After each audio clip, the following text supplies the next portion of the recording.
मेरा नाम डॉक्टर दीपक कुमार बारिया है। मैं कंसल्टेंट न्यूरोसर्जन हूँ एपेक्स हॉस्पिटल बीकानेर में और मेरा क्लिनिक है AABS इन एक्सरे गली। आज हम एपिलेप्सी के बारे में बात करना चाहते हैं। तो एपिलेप्सी किसे कहते हैं? एपिलेप्सी का मतलब ये होता है कि दिमाग में एबनॉर्मल करंट का संचालन, उसकी वजह से हमारे हाथों पैरों में जर्क आ सकते हैं, हमारी टंग कट सकती है, हमारी आंखें ऊपर की तरफ घूम सकती है।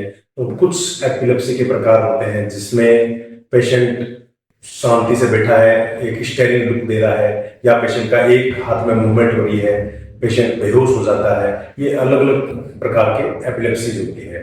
तो इसमें हमें किस चीज़ का मेनली ध्यान रखना है? इसमें हमें ध्यान रखना है कि अकेले कोई ड्राइविंग नहीं करनी है, चाहे स्कूटी हो या कार हो, और अकेले हमें स्विमिंग नहीं करनी है।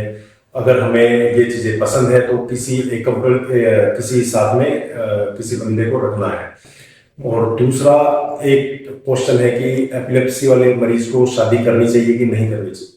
बिल्कुल शादी कर सकते हैं और हम एक नॉर्मल फैमिली के साथ जी सकते हैं, लेकिन शादी से पहले जो भी आपका पार्टनर है उसको, उसके घर वालों को ये चीज़ बताना जरूरी है कि आपको ये बीमारी है और ये दवाइयों के साथ में कंट्रोल है।